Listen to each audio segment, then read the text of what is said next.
Saludos a todos, damos y amazonas. Bienvenidos y bienvenidas a este nuevo podcast de Creando Mundos de Fantasía. En esta vez vamos a estar respondiendo preguntas que me habéis mandado, que yo he pedido expresamente en un vídeo, que por cierto debería poner en ese vídeo que ya se cerró el plazo, es decir, porque seguro que hay algún despistado, bueno, despistado no, en realidad estaría en todo su derecho de hacer alguna pregunta y decirle, oye, mira, que no, que ya se acabó, ya hice los 2 podcasts, porque sí, eso es algo que tendría que decir desde el primer momento. 2 podcasts va a haber de esto, porque me habéis mandado bastantes. No todas han pasado a la criba. Esencialmente, la condición más esencial de todas de pasar la criba era pues eso, que fuese una pregunta que versase sobre la fantasía. Pero la mayoría me habéis preguntado cosas de más narrativa. Cosas que son más, pues que a lo mejor, pues cómo escribir que cómo crear, por así decirlo.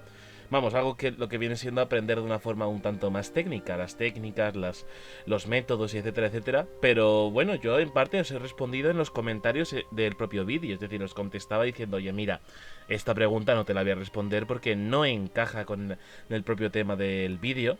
Pero no te preocupes, que sí voy a... Bueno, no te preocupes que te lo voy a decir, yo te voy a dar mi consejo ahora mismo.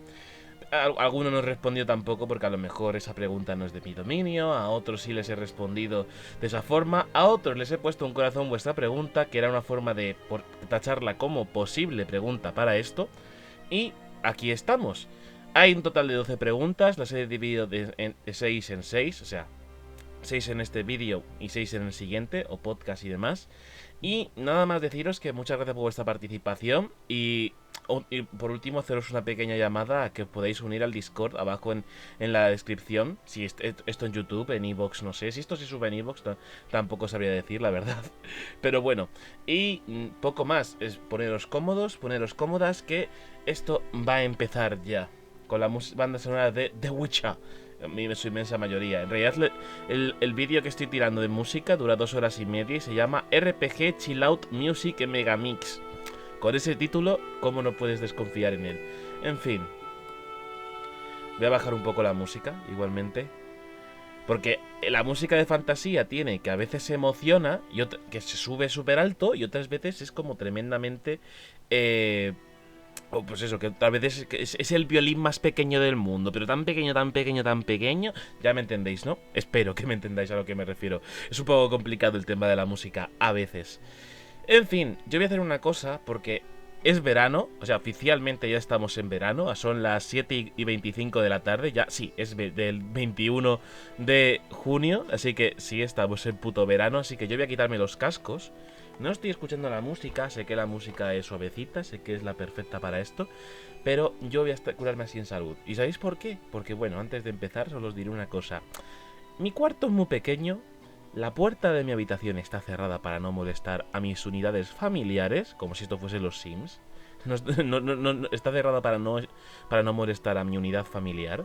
Y la única ventana de mi habitación que da al patio comunal del edificio donde está mi casa, pues, y encima imagínate lo que viene siendo una persona con la ventana abierta, pues hablando a un tono de entonación de hablarle a otras personas, a muchas personas, que en realidad no estoy hablando con nadie, pero ya me entendéis, estoy intentando entonar. Pues imaginaos que a lo mejor de pronto se escucha el timbre de mi casa, ding dong, y de pronto sale ahí un hombre o una mujer diciéndome, ¿se puede saber qué pasa? ¿Que todo está haciendo ruido? ¿Que está haciendo ruido? Así que por evitarme problemas me toca sufrir un poco de calor a cambio de no saber cómo está la música. Me arriesgaré a ello. Le he bajado un poco de la capturadora y nada más que deciros que ya podemos empezar. ¿Cuánto tiempo llevo aquí divagando? Casi 5 minutos. Perfecto. Vale. La primera pregunta viene de manos de ni más ni menos que de Commodoro 116, lo podéis ver en pantalla. Sé que algunos no estaréis viendo la pantalla, pero yo la pongo para que conste en acta que esa persona me ha hecho esa pregunta. Y que en realidad no es una pregunta, más bien parecería una afirmación porque faltan los putos signos de interrogación. Niños y niñas, es importante. El español utiliza dos, uno para abrir y otro para cerrar. Ya sé que en el resto del mundo solo se usa uno para cerrar. Poner por lo menos el de para cerrar. Que no me importa, pero por favor, que parezca una pregunta la cosa. Comodoro, por favor, en serio. Y no porque no quede mal, sino porque, coño, hay que saber escribir bien, incluso en internet. que nadie te entiende, o nadie se entiende cuando escribe, da igual, tú tienes que destacar por encima del resto. Pero bueno, pequeño apunte sin más. Sí, es una tontería, pero es una tontería importante porque te acostumbras y llega un punto en que te digo, pues mira, esto me lo he escrito mal y a lo mejor te lo acepto. El más capullo de todos los youtubers que te puedas encontrar, que por suerte no soy yo, porque yo soy otro nivel de capullo, pero ese no es el tema. En fin, joder, me gusta divagar, ¿eh? Vale, pasamos. Comodoro pregunta: ¿cómo puedo manejar un mundo que está entrando en la revolución industrial, pero en donde al mismo tiempo la magia existe y es algo conocido? Bueno, eso es muy sencillo. Tú piensa en el ser humano, pero piensa en el ser humano como podrías pensar en cualquier raza inteligente de cualquier historia de fantasía. Y ojo, no todas suelen ser muy inteligentes en lo que te voy a decir. Tú piensas que el ser humano, a medida que ha ido evolucionando, siempre ha tenido necesidades, y esas necesidades han ido supliendo. Básicamente nos podemos ir directamente a la época de las cavernas, o una época cercana a la edad del bronce. O sea, un momento dado, un señor vio rodar una roca y a partir de ahí inició la rueda.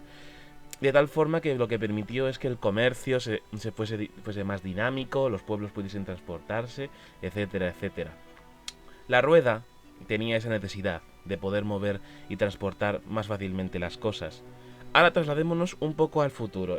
La humanidad ha avanzado, tenemos múltiples tecnologías y entre ellas, por ejemplo, motores de combustión interna, o por ejemplo el motor a vapor, que fue ya de por sí el acabose dentro de la revolución industrial, lo que permitió que se trasladasen grandes cantidades, y ya la rueda era transportadora de cosas, ya la locomotora lo permitió prácticamente todo, y sin hablar del transporte marítimo y demás. O sea, quiero que con esto entiendas que nosotros no hemos conocido la magia y hemos ido necesitando esa clase de cosas, ¿vale? Muy bien. Ahora plantéate en tu mundo si realmente la magia, porque si la magia es algo que existe, y supongo que me lo estás preguntando en ese sentido, en plan de si ya existe la magia, ¿por qué no es revolución industrial? Y esa es la pregunta que te hago. ¿La magia puede suplir cosas que la revolución industrial vaya a hacer de forma inútil? Por ejemplo, este es el ejemplo que cuando me puse a darle vueltas a esta pregunta la tenía preparada. Imagínate que en tu mundo, o en cualquier de fantasía, existe un cristal mágico que brilla incandescentemente. O sea, no arde, a lo mejor tiene un tacto frío, puede estar muy calentito, ahí ya la descripción que puedas dar. Puede emitir una luz amarilla, roja, azul, blanca, ya, de nuevo, depende de la descripción. Pero es una fuente de luz, que se usa de forma muy habitual. Se venden lámparas con esos cristales que simplemente se tapan y dejan de emitir luz. Y emiten luz durante mucho, mucho tiempo. Hay minas que se encargan de extraerlo. Ahora bien, imagínate que de pronto una persona va a inventarse una bombilla y se da cuenta de que fabricar la ampolla, el wolframio, lo que sea el wolframio, o los gases que vaya a meter dentro de la ampolla, como si fuese un halógeno, todo eso de pronto fuese más costoso, tan simple como ir a una mina, picar y coger un trozo de cristal que sea el tamaño justo para una lámpara en el salón, o una lámpara en la mesilla, depende de lo que quieras. Si esa cosa mágica ya suple lo que viene siendo la fuente de luz, a no ser que crees o que haya una cosa que sea un tanto mejor, o esos cristales te den problemas o tengan cierto problema de explotar a exposición de según qué cosas, aquí ya puedes volverte creativo. O sea, pero no solo para ti, Comodoro, sino para cualquier persona. Aquí ya te puedes volver creativo, porque en términos de revolución industrial sería muy inútil desarrollar bombillas, ¿no crees? Y digo revolución industrial porque la bombilla realmente forma parte de lo que viene siendo la revolución industrial, la fabricación constante de estas. Es también muy interesante el tema de cómo las bombillas, cuando por ejemplo Thomas Edison creó la suya, prometían un montonazo de horas de autonomía, realmente, y luego te enteras que en una ciudad de Estados Unidos, de cuyo nombre no quiero acordarme, en un parque de bomberos existe la bombilla más antigua del mundo, o al menos la que más ha durado durante mucho tiempo, que ya se ha derrotado 5 webcams. Ahora mismo puedes buscar la página web en donde está enfocada esa bombilla y te la vas a encontrar encendida. O sea, a no ser que realmente la bombilla que vayas a crear o la fuente de luz fabricada de forma industrial vaya a ser lo que viene siendo pues mejor que esos cristales, realmente es inútil. Es realmente muy inútil que pongas eso, porque va a ser, al menos para todo el mundo, una cosa un poco estúpida por parte de sus propios habitantes. Ahora bien, ¿dónde puedes enfocar esa revolución industrial? Puedes hacerlo perfectamente en la parte de la mina, donde se extraen los cristales, de que de pronto hay cinta transportadora, de que de pronto hay carretillas que se mueven a vapor, a combustión interna, por algún otro método mágico. Pero lo extraño, pero lo curioso sería eso, ver cómo lo que ya se está haciendo de una forma se haga de forma mejor. No que tenga que ser sustituido por otras cosas. De nuevo, piensa, necesidad, evolución.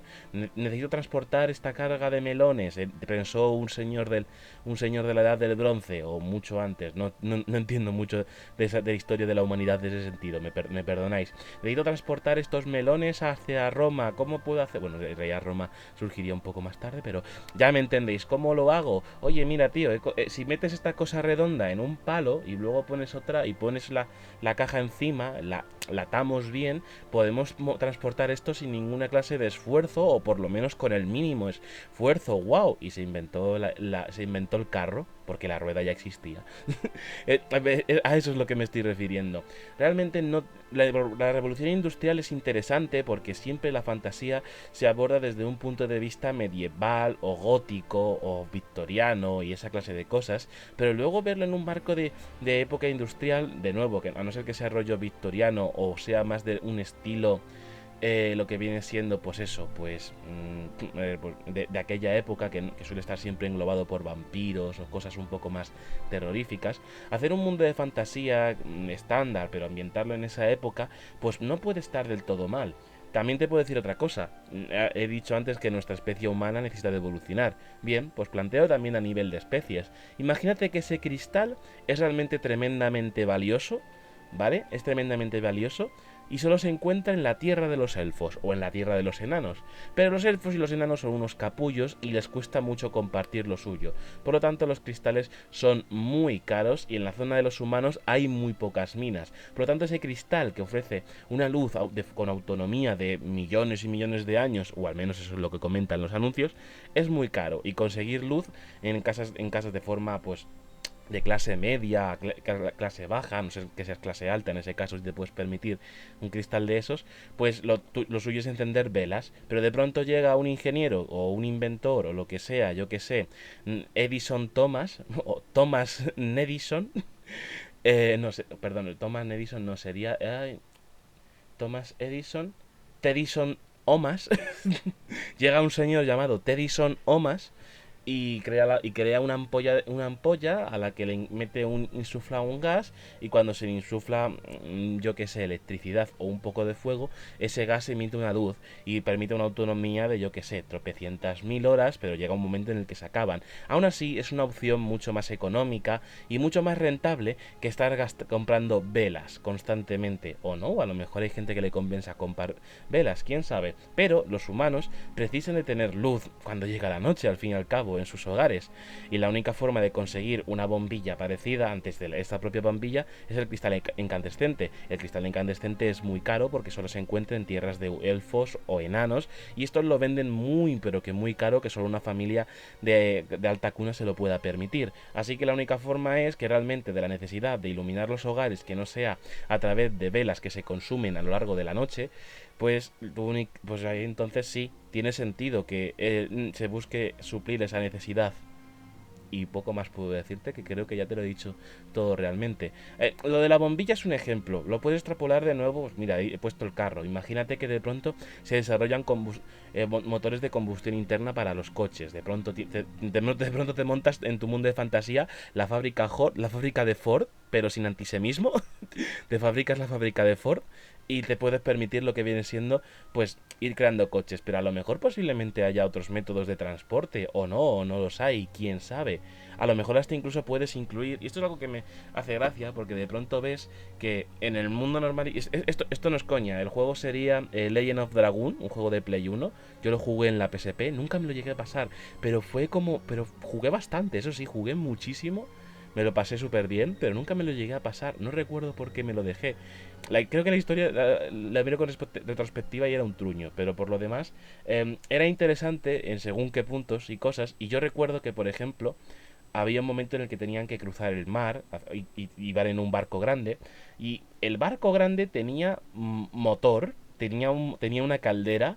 Y cuando nunca antes has visto una caldera y se supone que es como una edad media, pero claro, es fantasía y demás, y se pueden inventar lo que sea. Ahí también te digo una cosa, sé lógico en dónde vas a colocar dicha tecnología por debido a la revolución industrial y todo ese rollo, o lo que hayas conseguido incluso antes. Ten cuidado donde la pongas, porque si ves que la tienen en barcos, ¿por qué no la van a poner en algo más terrestre? ¿O por qué no? Pues porque, ojo, el motor a vapor empezó con los barcos, luego ya sería, si no recuerdo mal, que aquí cualquiera puede corregirme si me estoy equivocando, pero lo que viene siendo el motor a vapor empezó con los barcos, pero luego más tarde se pudo poner en medio terrestre, en la locomotora. Perfectamente puedes marcarte lo que viene siendo no poner una locomotora, pero sí que se está fabricando una locomotora, hay un vehículo que echa humo como un dragón, pero el fuego lo tiene dentro y puede arrastrar tropecientas mil toneladas solamente por tres, porque a lo mejor tiene tres ruedas y tú quieres ser el más chulo, en vez de dos, tres ruedas, en tres ruedas tiradas por tres raíles y patatín patatón. Creo que me voy explicando más o menos bien. En conclusión, la revolución industrial, la que vayas a poner, sea cual sea, realmente es necesario que haya una revolución industrial cuando la magia tiene cosas. Plantéate eso realmente, porque tú me lo estás preguntando, pero no, tienes que ser tú el que te lo estés preguntando. Yo qué sé, vas a crear lo que viene siendo un rifle con pólvora, pero ya existen rifles mágicos porque piedras, sí, yo soy muy de piedras, ¿vale? Porque hay piedras que permiten que tengas rifles láser, yo qué sé. ¿Es necesario que haya pólvora para eso? Bueno, pues de nuevo puedes hacer que los rifles láser lo tengan los elfos oscuros, que están las piedras en sus tierras. Entonces sí, ahí es necesario desarrollar tecnología para ello. Mira, una cosa muy curiosa es World of Warcraft. World of Warcraft, tal cual como pueda empezar la cosa, al menos por la parte de Warcraft, que era prácticamente edad fantasiosa estándar, normal y corriente. Tienes humanos, tienes orcos, tienes elfos, tienes enanos, tienes gnomos, tienes no muertos, esa clase de cosas. Pero luego a medida que ha ido avanzando el juego, el mundo se ha ido expandiendo, pues has visto que, por ejemplo, los enanos fueron los que desarrollaron la pólvora dentro de ese mundo, y no es coña. En el mundo de Warcraft los que desarrollaron el trabuco para combatir fueron los enanos. Luego más tarde ves que los goblins manejan tecnología, los gnomos también manejan tecnología, pero una tecnología brutal del palo que hasta tienen, no es coña, y esto porque lo he jugado yo a World of Warcraft, tienen una carretera incluso con la que te mueves en un cohete. A ver, que luego puede ser para darle bonito al juego. Sí, puede ser para darle bonito al juego porque el cohete no está en otro lugar. Tienes hipogrifos en la Alianza y tienes murciélagos en la, en la Horda. Y poco más realmente en ese aspecto, ¿sabes? Pero luego los cohetes, pues en la autopista de los goblins, y vas que chutas. Que también, que de nuevo, lo puedes hacer porque quede bonito, pero yo no te lo recomendaría si vas a tomártelo muy en serio. World of Warcraft se toma muy en serio, pero no a ese nivel, ¿vale? Quiero decir, que a lo mejor te van a contar una historia y la historia se la toman en serio, pero a la hora de jugar, a la hora de moverte por un mundo abierto en el que vas a estar liado haciendo misiones tropecientamente aburridas, pues darle vidilla al mundo de esa manera tampoco está mal. Pero de nuevo, la conclusión. La pregunta te la hago yo a ti. ¿Realmente tu raza o tu mundo en general necesita una revolución industrial si tiene magia, abiertamente magia conocida? Ahí te lanzo la pregunta. Y ya está, esto es todo. ¿Cuánto me ha durado esto? Unos bonitos 20 minutos. Pensaba que llevaba media hora. Llevo ya 20 minutos, bien, bien. Me alegro. Vamos con ritmo, vamos con ritmo. No lo perdamos. Siguiente pregunta. Corre al cargo de Nicolás Alemán. Y mira, este sí que ha puesto una interrogación al final. Magnífico, Nicolás, magnífico. Bueno, y Nicolás me pregunta: ¿debería usar nombres de mitología como Odín, Midgard o invento otros nombres? Bien. En primer lugar, te voy a decir una cosa que a lo mejor alguien... Perdón, uy, ¿me venía como un eructo? No, no viene el eructo. Perfecto. Te voy a decir algo que posiblemente haya gente que te haya dicho. Del palo de que, ¡ay! No puedes copiar esto. Yo recuerdo en su momento que yo quería hacer pues mundos de fantasía y demás, y recuerdo que había alguien que me criticaba bastante del palo que tomase nombres de otras cosas que ya conocía y demás, pero no al nivel tuyo de Odín y Midgard, a lo que te estás refiriendo, sino a nivel de ya palabras que realmente existen. Yo por aquel entonces me gustaba mucho Aegir, ¿vale? Aegir es un manga de O-Great, que no se llama así el japonés, pero sus kanjis podían dar lugar a que se pronuncie como O-Great o Genial. Pues O Genial Sensei creó Aegir, un manga que es exquisitamente bien dibujado, o sea, es una maravilla dibujada. La historia es una epicidad estratosférica que luego que es absurda, pero da igual, quieres leer más y seguir.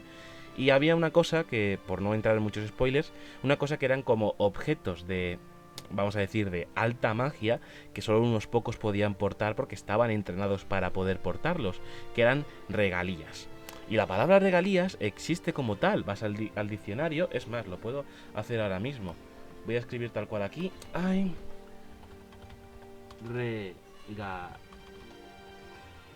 Regalía. Regalía, Wikipedia, no, regalía. Puede entenderse como... No, por favor. Ay, definición.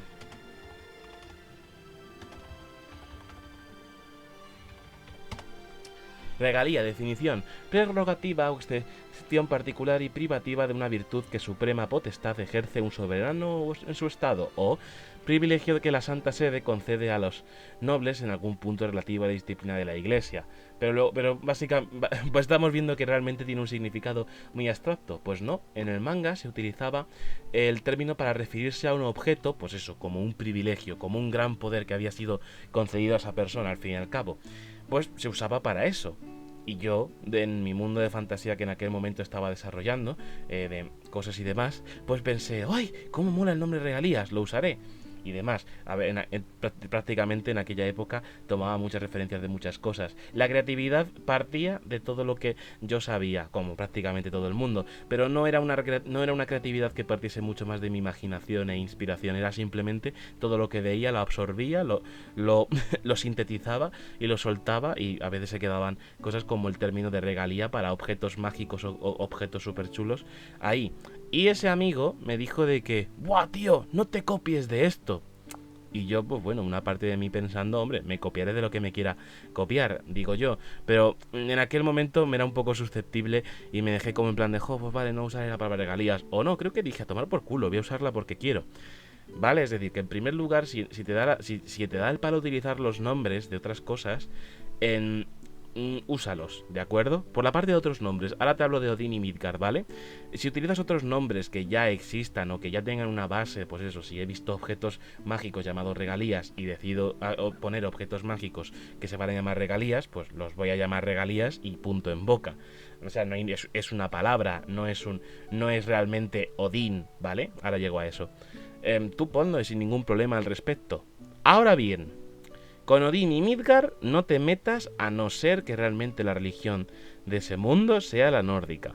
Y otra cosa más importante, ¿ese mundo es el nuestro? Porque entonces sí, estás obligado a llamarlos Odín y Midgard si de pronto hay vikingos. Estás realmente muy obligadísimo. También otra cosa que puedes hacer, por no evitar buscar el símil, puedes mirar, porque había muchos nombres para estos dioses y para muchos términos nórdicos, incluso por la parte también clásica, no solamente está la terminología griega o la original del panteón griego, sino también está la terminología romana, y a saber qué otros nombres habrán recibido los dioses del panteón clásico. Pero por la parte del panteón nórdico te puedo decir que muchos de esos dioses gastan bastantes nombres o se pueden describir de distinta manera. Oye, mira, ahí tienes una solución, puedes escribirlos de forma original y a lo mejor poner simplemente como en el nombre del viento, que en el nombre del viento te escriben el nombre del protagonista y luego entre paréntesis se pronuncia Quoth. O sea, es como un nombre como Quote, un súper raro de pronunciar, pero luego el autor ya te pone, se pronuncia Quoth.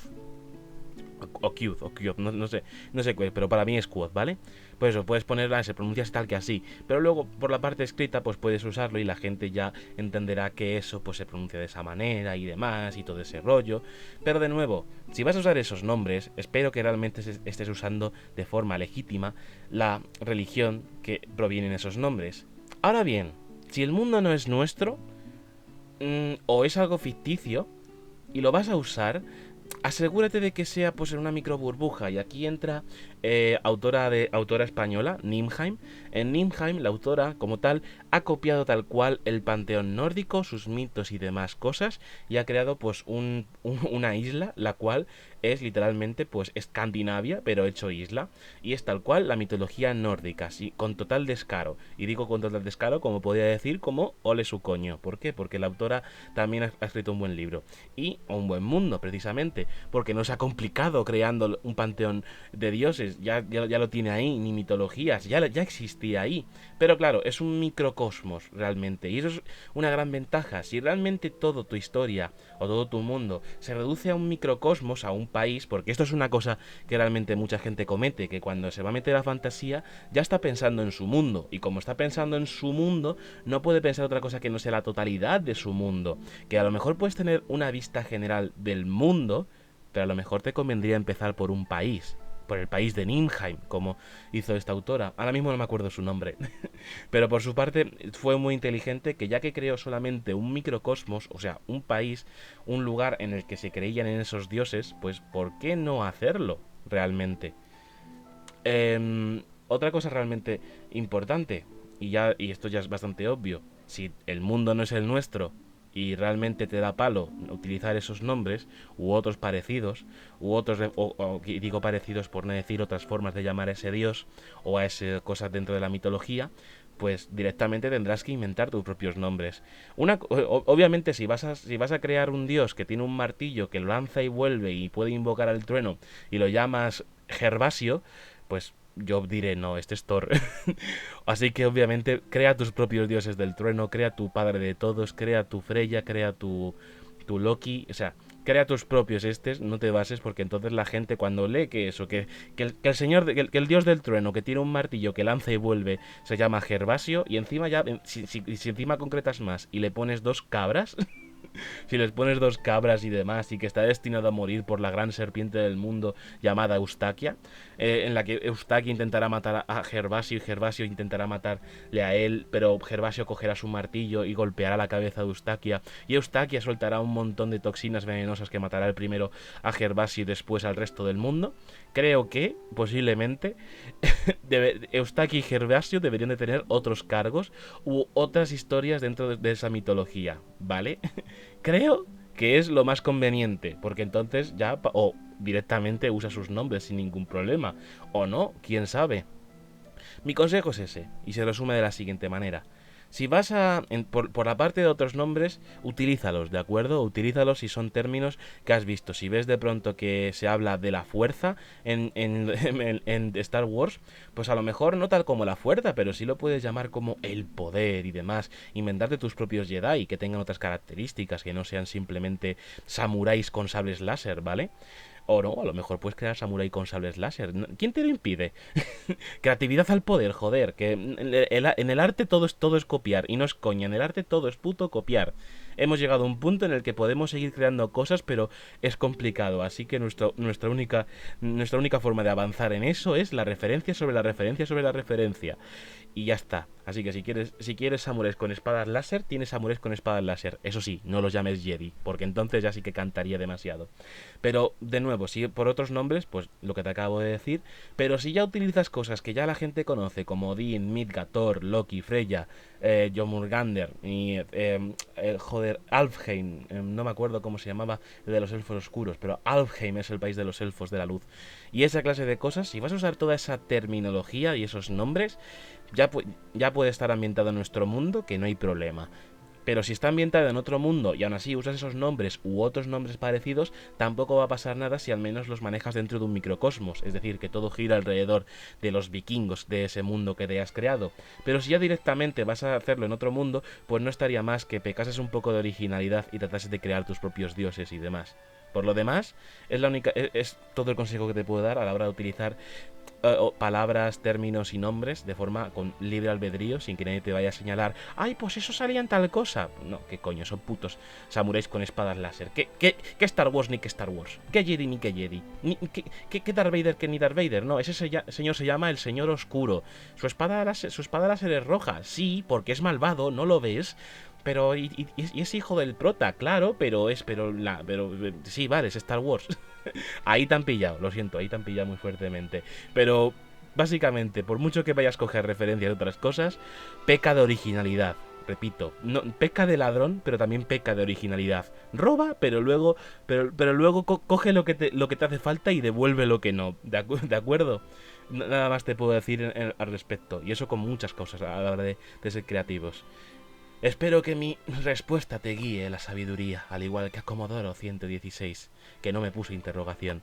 La siguiente pregunta corre a cargo de un habitual del canal, llamado Philip Adventure, el cual pues se ve que tiene una propia aventura él solo. O bueno, pues yo no sé por qué se pone ese nombre. Bueno, yo me llamo Iki Podcast, ¿no? Ya me gustaría él ver su aventura, si es cierto o no. O a lo mejor él simplemente se va de casa, dice, voy a vivir una aventura, pero se pasa en el bar de la esquina y luego cuando vuelve se coge la botella de agua que se ha comprado, se la echa por la cara y parece que está sudado y dice, ¡buf! ¡Qué aventura he vivido, macho! ¡Qué aventura! Pero bueno, Philip Adventure pregunta, soy imbécil, lo sé, no me peguen. Philip Adventure pregunta, ¿para cuándo el podcast de Ah, espera, ese fue el último. Ser tú, mucha gracia. Te digo, pero no, luego ya viene la pregunta, ¿cómo encariñar o hacer que el lector se interese por la relación de dos personajes que no tienden a estar juntos? Véase dos personajes que una vez fueron amigos y ahora están en bandos diferentes, y que la historia de la novela comience cuando esos dos ya están en distintos bandos. Lo que tú mencionas me recuerda mucho a La Gracia de los Reyes. Creo recordar que era La Gracia de los Reyes. Ahora sí me ha venido un eructo, perdonad. Ay. Tú me estás hablando de La Gracia de los Reyes. La Gracia de los Reyes, vamos a decir que tiene doble protagonista, con distinto punto de vista. Pero no empieza con que estén ya separados o en distintos bandos. A lo mejor te estás pensando un poco en eso. A lo mejor sí, o a lo mejor no. Pero esa novela trataba precisamente un poco de eso, o al menos esos protagonistas estaban así. Esto entra un poco dentro de la narrativa, pero me parecía interesante responderla, al menos de una forma un poco simple. Al menos... Vale, aquí viene la respuesta, agárrate. Creo que lo que tendrías que hacer, lo que fuese más óptimo a la hora de encariñarte con esos dos personajes, es que realmente dejases que fuesen ellos mismos. Esto no es cuestión de narrativa, esto es cuestión de personas, ¿de acuerdo? Al menos personas dentro de la narrativa. Cada persona somos como somos, tenemos nuestra forma de ser, podemos pensar diferentes entre nosotros, pero y eso puede tanto unirnos como separarnos. Ahora bien, estas dos personas están separadas, obviamente sus dos puntos de vista están realmente equivocados, al menos eso es lo que piensa uno del otro. Pero, para el lector, puede ponerse perfectamente a un bando, puede ponerse a otro. Puede ser porque simplemente, ¡ay, cómo molan los Lannister! Pues voy a ser un Lannister.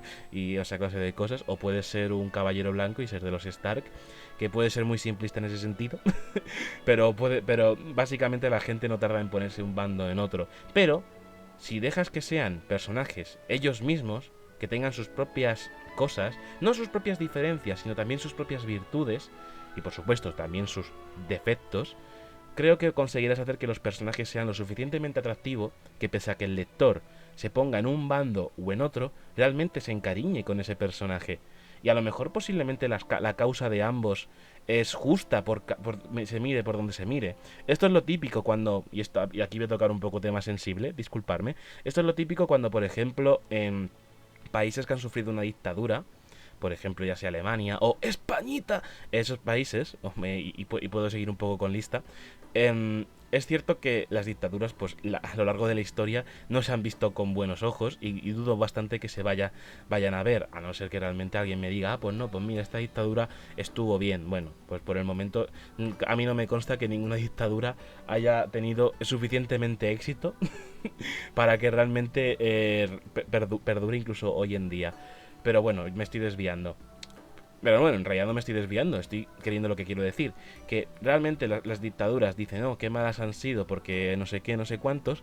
Pero luego también se mira un poco la pista atrás, y esto me pasa, por ejemplo, y esto ya hablo un poco a nivel personal, que en clase un amigo mío, bueno, mejor dicho, un compañero, porque amigos no somos, pero sí compañero, que él había vivido en Alemania y sabe alemán, comentó que Hitler fue el que mandó construir las autopistas en las que no hay límite de velocidad. Son autopistas tremendamente amplias en las que no hay límite de velocidad. Y claro, es decir, es algo que para lo que se ve que es bastante bueno. Luego también te hablan de que el buen señor Hitler hizo cosas buenas y demás. Luego, por supuesto, hizo cosas malas. A ver si nos entendemos, que una cosa no quita la otra. Pero viene a ser un poco a eso a lo que me refiero. Siempre habrá cosas que hayan hecho cosas malas, pero luego por la parte siempre son cosas buenas. Y de nuevo vuelvo a la parte de la gracia de los dioses. En la gracia de los dioses, prácticamente digamos que el principal objetivo es derrocar a un malvado tirano, a un señor que se llamó Mapídere, si no recuerdo mal, Mapídere, y esa persona pues hizo un montón de cosas, pues por ejemplo, pues oprimir al pueblo, vamos a dejarlo ahí. Pero luego uno de los protagonistas echaba la vista atrás y decía, no, pero realmente esta persona es cierto que fuese mezquino, egoísta, que estuviese ebrio de poder, hiciese cosas malas a aquellos que no pensaban como él, pero había conseguido que nuestra nación estuviese unificada, había promovido el comercio entre las distintas naciones, había ayudado al pequeño comerciante y esa clase de cosas. Lo que quiero decir con todo esto es que si tus dos protagonistas pueden estar en un bando o en otro, pueden estar perfectamente en extremos opuestos, y por ello pueden hacer cosas malas, pero también puede haber cosas buenas al respecto. Y nada más tengo que decir. Es lo que puedes hacer, no es un tanto como narrativa, de nuevo es como si tratásemos a personas dentro de la narrativa. Todos nosotros somos un cúmulo de defectos que luego destacamos a veces por nuestras virtudes, aunque normalmente siempre lo que prevalece son nuestros defectos a ojos ajenos de los demás. Nadie se va a acordar de ti porque sepas, yo que sé, meterte un espagueti por un agujero en la nariz y sacártelo por el otro, que pues, es una gran ventaja, ¿no? O sea, bien, yo no puedo hacerlo, pero ojalá pudiese hacerlo, pero luego recordarán que a lo mejor, yo que sé, en cuarto de primaria te caíste al suelo y en un charco embarrado y te llenaste toda la cara de barro y a partir de entonces te llamaron cara de barro.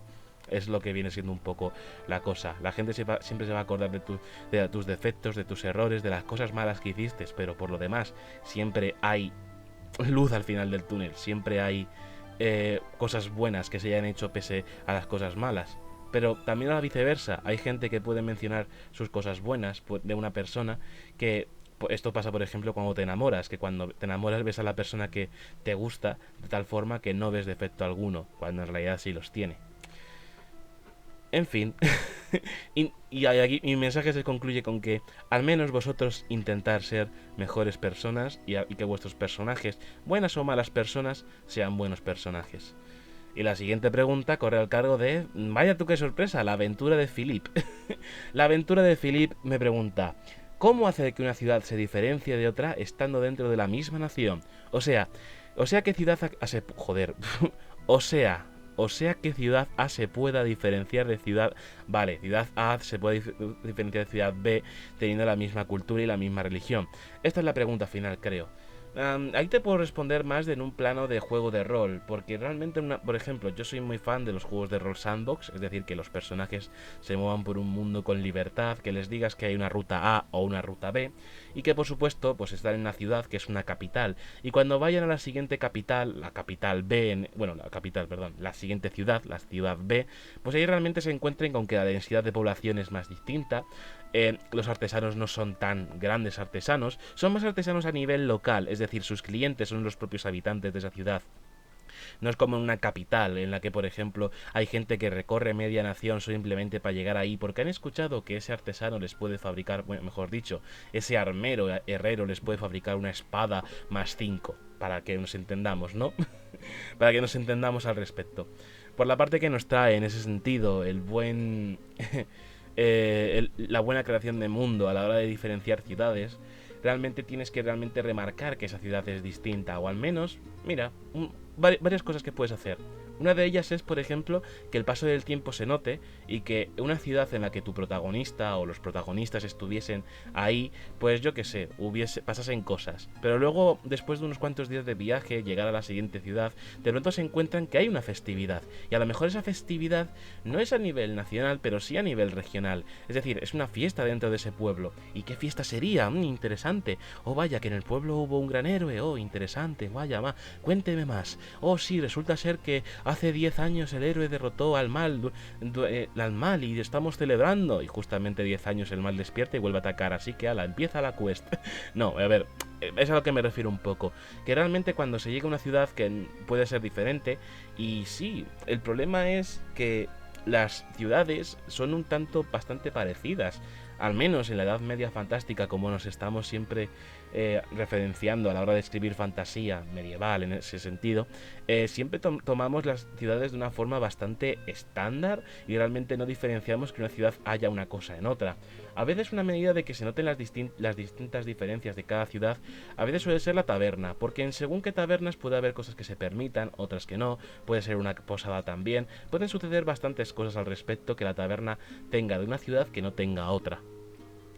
También debería decirte que a veces es cuestión incluso del racial. Quiero decir, imagínate que una ciudad está plenamente poblada por humanos, pero dentro de pronto de ese país hay una ciudad que es de hobbits o de medianos, que se asentaron hace, yo que sé, unos cuantos cientos de años y están ahí prosperando. Pues ya son prácticamente diferentes. Las casas son diferentes, sus costumbres son diferentes, sus comidas son diferentes, y algo que ya les diferencia de una ciudad normal, pero están dentro de un mismo país realmente. Otra cosa que realmente te puedo recomendar para que las ciudades sean diferentes, pues aparte de la taberna, sean sus distintos lugares locales, sea la gente que se conoce ahí, sea la gente que no se conoce. Puede parecer mentira, pero realmente puedes pensar, a lo mejor posiblemente no tienes amigos, yo que sé, que vengan de Irlanda, ¿no? No tienes ningún amigo de Irlanda. No, nunca has estado en Irlanda, no sabes cómo es Irlanda. Pero casualmente tienes un amigo irlandés y puede que ese amigo irlandés para ti sea ya todo Irlanda que conoces realmente. Pues lo mismo puede ser para tus personajes. Tus personajes se dirigen a un pueblo que nunca han oído hablar de ese pueblo, o mejor dicho, sí han oído hablar de ese pueblo, pero muy poco, muy poco, muy poco. La única vez que han oído hablar de ese pueblo ha sido de manos de un amigo suyo que se cruzaron una vez y les dijo que, oh sí, en ese lugar se escancia la cerveza que parece lluvia dorada. No penséis en otra cosa, por favor. Lo que viene siendo es prácticamente dorado que cae del cielo en tu jarra de espumosa cerveza y demás. Y las flores cantan, o sea, canta maravillas de esa ciudad. Y a lo mejor no la conocen realmente. Y van a esa ciudad porque conocen a esa persona, porque les puede ayudar, les puede dar cobijo, y etcétera, etcétera. Hay múltiples formas de diferenciar distintas ciudades. Porque de nuevo, si estamos en una Edad Media fantástica o incluso en cualquiera, si es dentro de un país, pues las ciudades se van a parecer unas a otras y tendrán misma religión, mismas costumbres. Pero puedes diferenciarlo a través de la taberna o sus personas realmente. A lo mejor en un pueblo, en la ciudad A, por ejemplo, hay un párroco de la religión, un cura o un sacerdote, llámalo como quieras, de la religión que es todo bondad. Pero luego en la ciudad B, en esa ciudad, el sacerdote del templo donde estén, pues a lo mejor es un hijo de puta. A lo mejor es alguien que está engañando a los peligreses. A lo mejor es el primer capítulo de Full Metal Alchemist. ¿Quién sabe, no? ¿Quién sabe? Esa es la forma de darle sabor a las distintas ciudades, de que realmente se note que estás en otra ciudad diferente. Sus personas, sus lugares, ya sea no solamente la taberna, sea a lo mejor el herrero, la arboristería, esa clase de cosas realmente. Que una ciudad tenga una cosa, una ciudad no tenga otra. Que en una haya un herrero armero, en la otra sea solamente un herrero que pueda herrar caballos, pero no sabe manejar bien las espadas porque para eso nunca se ha entrenado, o mejor dicho, nunca ha habido necesidad. Las únicas armas, entre comillas, que ha hecho han sido herramientas para el campo, ni más ni menos. Y eso es todo lo que te puedo decir, que realmente las pequeñas diferencias, sus habitantes y demás cosas que compongan la ciudad pueden ser lo que marca una diferencia. Y aquí viene un pequeño pero. Es muy laborioso, es tremendamente laborioso. Es muy sencillo, es tan simple como describir una ciudad simple, medieval, vacía. Y digo vacía en el sentido de que realmente pues tenga todo lo que toda ciudad medieval tiene. Tiene una posada, tiene un herrero, hay un lugar que venden hierbas, hay otro lugar que venden tal cosa, y etcétera, etcétera. Pero si realmente quieres currarte que cada ciudad tenga su propio sabor, cúratelo en ese estilo. Qué personas la habitan, qué es lo que hay, qué es lo que no hay, cuál es su economía. A lo mejor en esa ciudad lo que rinda es lo que viene siendo pues la agricultura. Y ves que alrededor de la ciudad es un montón de campos de agricultores, de campos campos agrícolas, rebosante de frutas, verduras, árboles que dan lo que viene siendo un fruto muy jugoso. Pero luego en la siguiente ciudad, la más cercana, es una ciudad cuya economía se basa en el ganado, la leche, la lana de las ovejas, la propia carne de los animales, etcétera, etcétera. Y no habrá lo que viene siendo sembrados por ahí, pero sí hay buenos pastos para el ganado, ¿no? Ahí tienes otro punto para diferenciar las cosas. Economía, cosas sociales, eventos, festejos, los lugares de interés, cosas que hay, cosas que no hay, la gente del lugar. Es muchas cosas a tener muy, pero que muy en cuenta. Es algo que tienes que realmente pasarte mucho tiempo en labor, la verdad, no te lo voy a negar. Tienes que dedicarle bastante tiempo. Y espero que lo hagas porque sería muy interesante al respecto. Porque sinceramente, a lo mejor yo en los juegos de rol puedo ser muy vacuo en mis explicaciones de las ciudades, a no ser que quiera destacar cierto detalle, o a no ser que sea un detalle que tenga que sacarse con una tirada. Pero en una novela que realmente signifique un viaje, describir el viaje, describir las gentes y las cosas que se encuentran por ahí, las distintas ciudades, es algo muy bonito de ver. Realmente sientes que estás explorando el mundo, mientras tú como escritor, autor, lo vas construyendo. Y aquí acaba mi respuesta. Espero que mis respuestas te guíen. Ay, por favor, estoy sudando. Voy a beber un poquito de agua. ¿Cuánto tiempo llevo? Creo que me va a salir un podcast corto, pero tampoco va a quedar mal que me quede corto. Sí, bueno, va a quedar seguramente por la media de duración. Ay, 1 horita y poco más. Y encima el agua está calentorra. Bueno, no caliente, pero sí como que... la prefiero fría. Vale, pasamos a la siguiente pregunta, que esta vez corre a cargo de el Polímata. Polímata me pregunta algo que es muy curioso. ¿Qué tan útil crees que sea hacer mapas de mis mundos ficticios? Bien, no es útil, es cuasi necesario. Piénsalo de la siguiente forma. Ahora mismo te invito, y no solamente al Polímata, sino a cualquiera que vaya a escribir un mundo de fantasía, que de pronto dedique a escribir... consejo, no lo hagas, ¿vale? No lo pongas en tu libro, pero igualmente como experimento, para que veas cuán necesario puede ser tu mapa, te invito a que de pronto describas el mundo. Y digo mundo por no decir país, si acaso, porque de nuevo, tenéis siempre la manía de pensar en mundos y no vais primero a lo pequeño, ya directamente vais a lo grande. Queréis el mapa mundi de vuestro mundo de fantasía, lo cual me parece perfectamente bien, pero os ansiáis en querer hacerlo todo tan grande y tan vasto que luego no os dais cuenta de que todo el ejercicio que vais a hacer es tan titánico que lo vais a dejar a medias o va a ser muy inútil, porque luego tu historia se va a centrar en un pequeño país, de una pequeña región y ya está, o de un pequeño continente, mejor dicho. Así que lo mejor que puedes hacer es el mapa de ese país o de ese continente si ya quieres expandir las cosas. Pero de nuevo, sea cual sea lo que estás escribiendo, tu mundo o la ambientación, quiero que escribas tu mundo. Para ti, esto es para ti, para que realmente te des cuenta de cuán necesitas ese mapa. Escríbelo. Escribe las naciones, dónde se encuentra cada cosa y demás y todo ese rollo.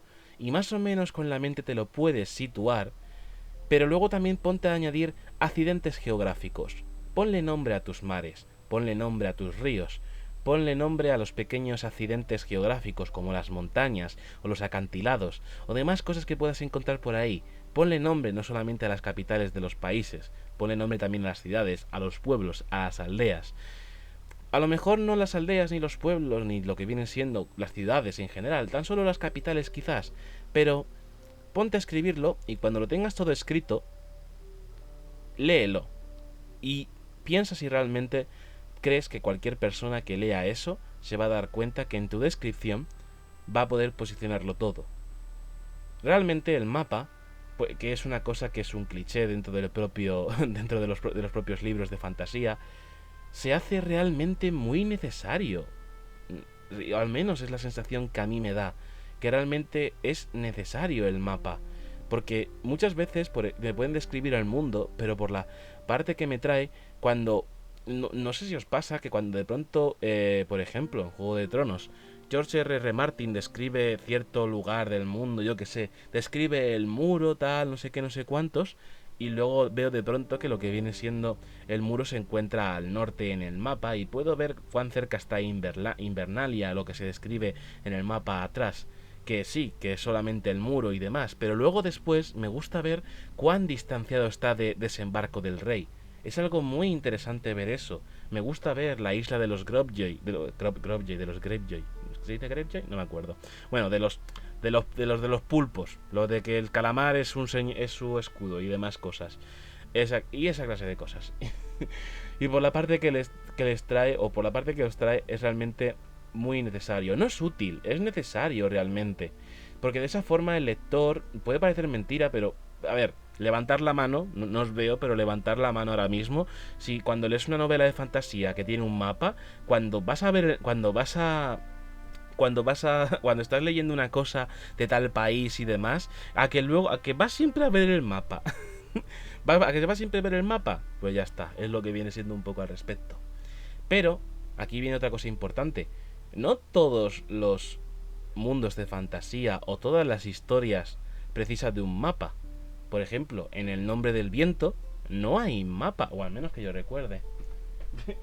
Justamente tengo aquí el libro y, y no hay ningún mapa al respecto. Mira, Nombre del Viento, agradecimientos. ¿Y esto parece un mapa? Ahí va, que sí tiene mapa. Me he caído con todo el equipo. Pero, fíjate, ¿sabéis qué es lo más curioso de todo? Que precisamente te digo esto porque echo la vista atrás, me pongo a recordar y creo que en ningún momento me paré a ver este mapa. Te lo puedo prometer. Creo que es que ni me acordaba que había mapa.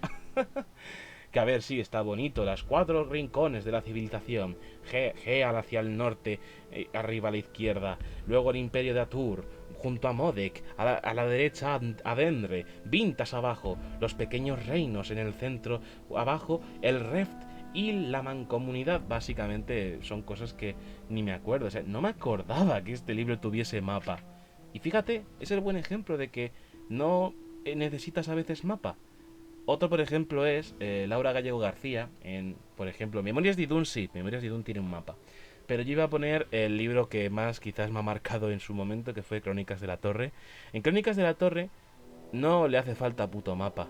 Y lo digo a tal que así porque realmente es una historia que está tan cerrada en su querido Valle de los Lobos que el mundo apenas se explora. El mundo se explora tan poco. Te dicen que hay enanos, te dicen que hay elfos, pero en ningún momento hay un mapa que te señale dónde. Pero es una historia de fantasía. Es una historia en la que hay cosas fantásticas. Pero en ningún momento me han puesto un mapa de un mundo ficticio que me indique dónde están las cosas. Y de nuevo, vuelvo a El Nombre del Viento. En El Nombre del Viento, fíjate, es que estaba yo tan seguro de que no había mapa. Y ahora mismo lo acabo de abrir y hay un puto mapa. Y yo te puedo prometer y prometo que muchas de las veces me he puesto a leer novelas de fantasía y cuando, por ejemplo, es eso, se me está describiendo tal lugar del mundo que de pronto hago como, un momento, ¿dónde coño estaba eso? Ah, estaba justo debajo de ellos. Entiendo, vaya, qué interesante y demás. Qué bien. Oh, entonces, van a dirigirse a ese punto, qué guay. O sea, realmente el mapa ha resultado ser útil y necesario ahí. Pero otras de las veces la historia puede avanzar de tal forma que... ¡Wow! No hace falta el mapa. No, el mapa no lo necesitas realmente. A no ser que realmente vayas a moverte por ese mundo. Y eso es lo que iba a decir del Nombre del Viento. Lo que un poco adolece al respecto.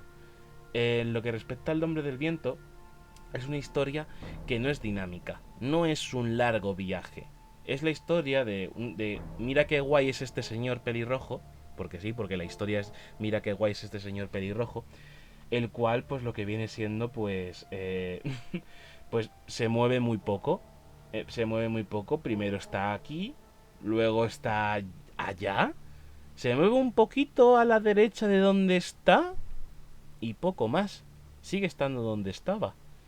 Porque, bueno, básicamente, alerta de spoilers, en El Nombre del Viento el protagonista va a ingresar en una universidad y prácticamente la historia se desarrolla en esa universidad.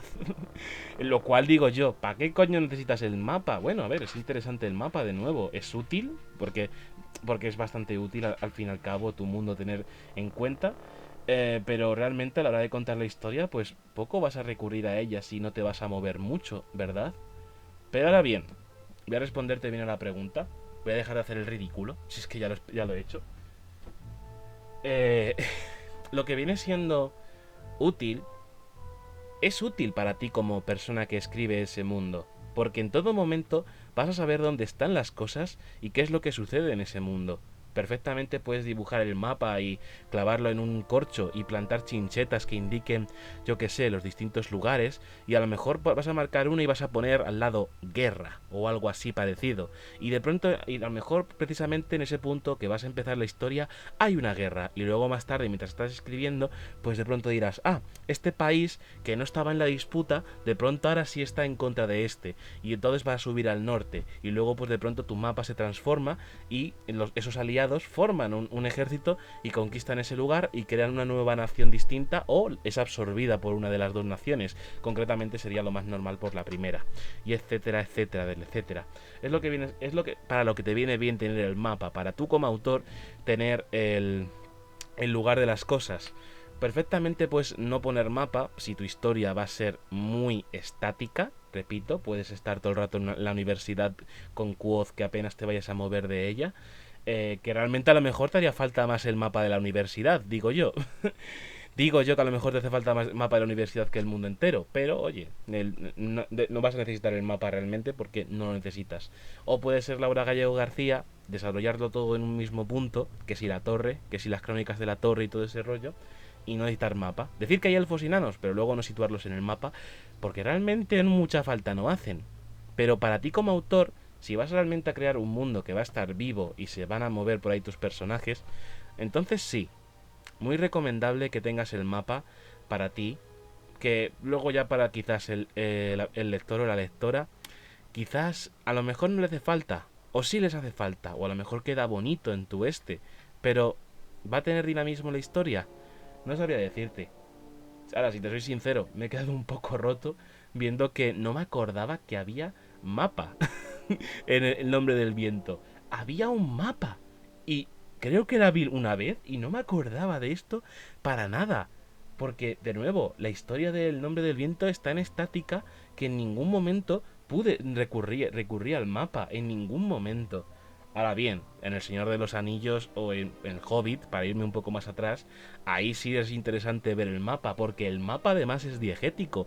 No es coña, el mapa de El Hobbit es el mismo mapa que le entrega el bueno de Gandalf a Thorin y Escudo de Roble en el libro. Y por supuesto, ya si ves la peli, en la peli mola porque es el mapa tal cual. El que salía en el libro es el mapa tal cual. Pero lo que viene siendo por la parte del libro, tienes en tu mano el propio mapa que ha sido entregado a uno de los protagonistas del libro. No sé si me entendéis de que realmente se pueden hacer cosas bastante chulas al respecto cuando se trata de un viaje, ni más ni menos. Otra cosa que también se puede utilizar los mapas, y esto es un arma de doble filo realmente, es que pongas lo que viene siendo un mapa de una batalla, de cómo se va desarrollando esa batalla. Puedes hacerlo mal, puedes ponerlo a cada principio de capítulo, lo que va a suceder en todo momento, que ya te spoilé lo que está sucediendo, por dónde va a entrar el ejército a la ciudad o por dónde va a atacar. Entonces ya cuando llega a ese punto te quedas como en plan de, si ya lo sabía de antes, qué sorpresa es esta.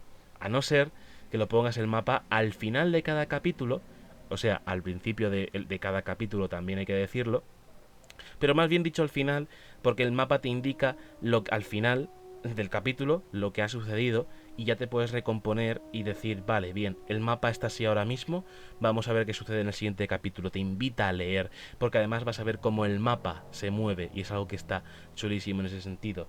Ver cómo el mapa también se transforma a lo largo de la historia. Que en una historia en la que hay una batalla es bastante sencillo, todo hay que decirlo. Una guerra, en la guerra las naciones cambian, son conquistadas, reconquistadas, se pueden quitar, se pueden devolver y etcétera, etcétera. Pero seguramente, como está enfocada más la pregunta, es eso, mapas en general de tus mundos ficticios. Es necesario para ti, el autor. Luego ya para el lector depende de qué cosas, porque perfectamente lo puedes poner y perfectamente no vas a recurrir nunca a él porque nunca te hace falta. Porque a lo mejor también está escrito de tal forma que no necesitas ver dónde te encuentras en cada momento con el protagonista. Y si luego de nuevo la historia va a ser estática, véase estando en una universidad o véase estando en las Crónicas de la Torre, en el puto Valle de los Lobos, pues a lo mejor el mapa en ningún momento te hace falta consultarlo porque sabes dónde estás. Las descripciones del propio libro tienen que ser las necesarias y justas. Es más, no hay mapa de la universidad, pero en el libro me describen cómo es la propia universidad y el pueblo que tienen al lado y etcétera, etcétera, etcétera. Y poco más que decirte al respecto. Que sí, que el mapa es muy útil para ti, para que sepas qué es lo que está en cada sitio y escribas al respecto de ello en todo momento. Pero también de nuevo el consejo que te doy a ti y le doy a cualquier persona: apuntar bajo. Y no digo en plan de que no tengáis muchas expectativas, no, apuntar bajo quiero decir que hagáis mapas más concretos y luego ya iréis creciendo el mundo. No penséis en ya dibujar todo un mapa mundi y que no, porque no vais a estar a la altura. Lo siento mucho. Si sois novatos o nunca habéis hecho nada, no vais a estar a la altura de un gran inmenso mundo de fantasía. Que luego, ojo, que puedes simplemente hacer el mapa mundi, poner país de los elfos, país de los enanos, país de los hobbits, y te vayas al país humano, que es normalmente donde todo se centra la mayoría de las historias, y a partir de ahí sí que concretes más. Puedes hacer eso perfectamente, pero cuidado, por favor, cuidado. Pensar en pequeño y luego ir más, a más, y marcarte un World of Warcraft, tener Azeroth, Draenor y un mundo fracturado que no me acuerdo su nombre. Eso es todo. Espero que mis respuestas te guíen y me cago en la hostia puta que había mapa en el Nombre del Viento. Es que ni me lo creo. Es que pienso que alguien, un duende, ha entrado en mi habitación, ha cogido el libro y me ha clavado ahí 2 hojas que son el mapa. Porque si no, no me lo explico. Porque yo estaba diciendo, en el Nombre del Viento no hay mapa. Pero de pronto hay mapa. Pero eso demuestra realmente que yo en ningún momento necesité mirarlo. Tal y como estaba hecha la historia, en ningún momento me interesé por el mundo. Me interesaba el protagonista.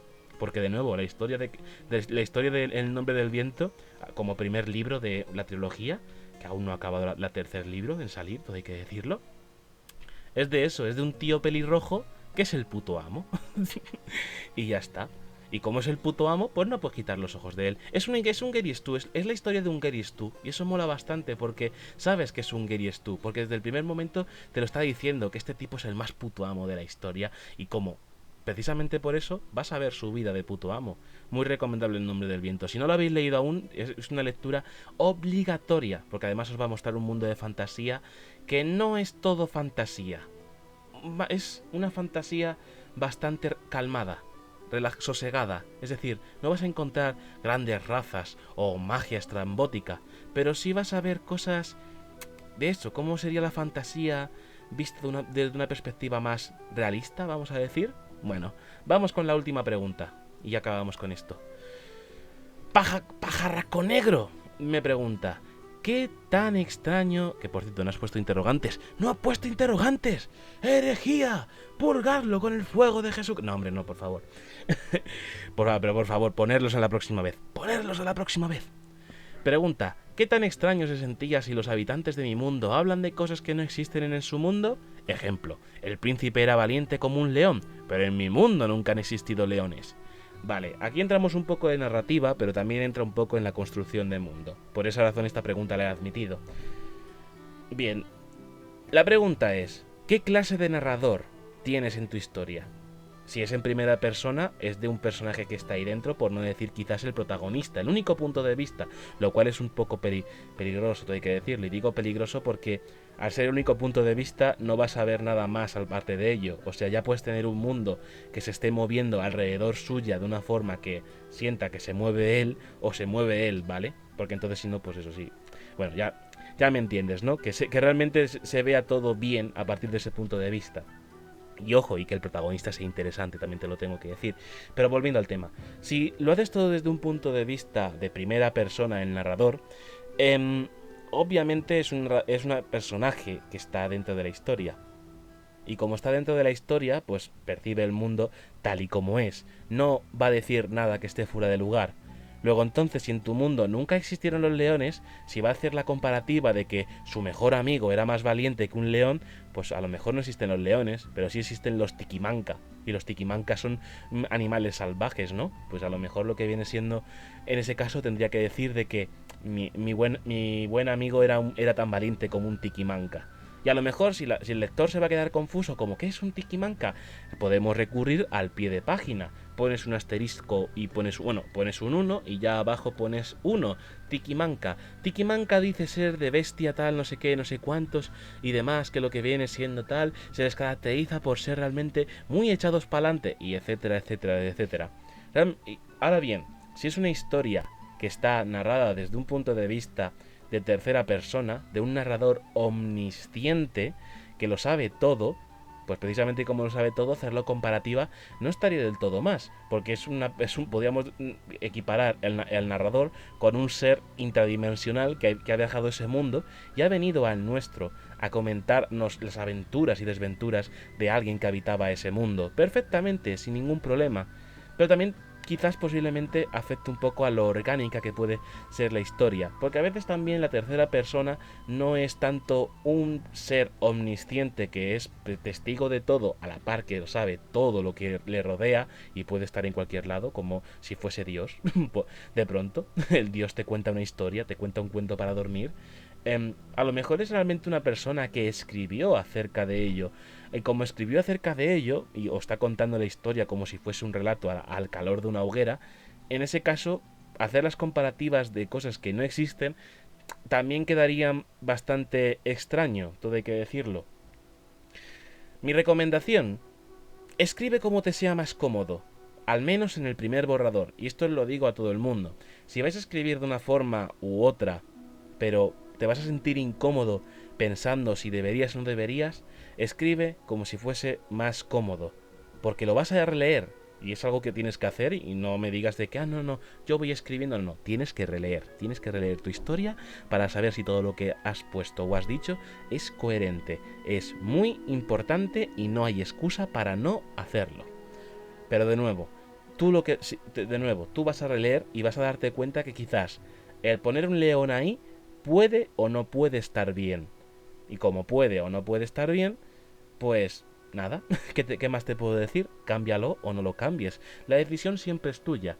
Luego, obviamente, si tu historia va a ser publicada, va a pasar por correctores ortotipográficos, gente que sabe de localización, luego también incluso por la parte de traductores, y por un casual tu libro se traduce a otro idioma para publicarse en ese país de que se habla ese idioma. Luego está también la localización y demás, porque muchos chistes nuestros no son los mismos que chistes de otros lados. Es cuando en Los Simpson mencionan de pronto a un personaje que es famoso de ese país, pero en Estados Unidos no lo es, porque han hecho un chiste así. No ha sido el chiste original de la versión original, ha sido un chiste que ha hecho el traductor para adaptarlo a nuestro país. Luego ya puedes sufrir las transformaciones que quieras, pero tú, por lo general, en tu primer borrador, siempre debes escribir de tal forma que te sea más cómoda, para luego después transformarlo a lo que ya debe ser la forma más correcta. No la cómoda, la correcta. La forma en la que debería estar eso. Que si hablas de un león, perfectamente habla de un león, la comparativa es tuya. Luego ya más tarde empezarás a pensar por parte del propio lector o lectora que vaya a leer eso y se dé cuenta que posiblemente el león no encaja ahí en la descripción en primera persona de una persona que ha vivido en ese mundo pero nunca ha visto un león, o no sabe lo que es un león, o nunca han existido los leones en ese lugar, pero sí los tiquimancas. A lo mejor hay que cambiar león por tiquimanca. Y si nadie sabe lo que es un tiquimanca, nota a pie de página y se acabó. Y creo que con esto he concluido ya. ya he cumplido. Bueno, no he cumplido del todo porque me quedan otras 6 preguntas. Pero ¿sabéis qué? Estoy sudando. Estoy fatal. Ay, por favor. En serio. Estoy... no. Es horrible esto y luego tengo que hacerlo otra vez. O sea, tengo que ponerme el ventilador ya mismo. Necesito un ventilador. Mi reino por un ventilador. En fin, ¿qué hemos aprendido hoy, niños? Que el nombre del viento tiene mapa, pese a que no es útil. Y no útil en el sentido de que, no sirve de nada. No es útil en el sentido de que en ningún momento te paras a mirarlo. Al menos ese ha sido mi caso. Mira, he aprendido yo algo de esto. Interesante cuanto menos. Ay... Nada más, damos y amazonas. Espero que os hayáis reído, espero que os hayáis divertido, espero que hayáis soñado, espero muchas cosas de vosotros. Espero que algún día seáis grandes escritores, porque aunque yo no haya escrito vuestros libros, sé que una parte de mí siempre sabrá que yo os impulsé el motor de la imaginación. Gracias por estar aquí, nos escuchamos en el siguiente podcast. Hasta luego. Chao.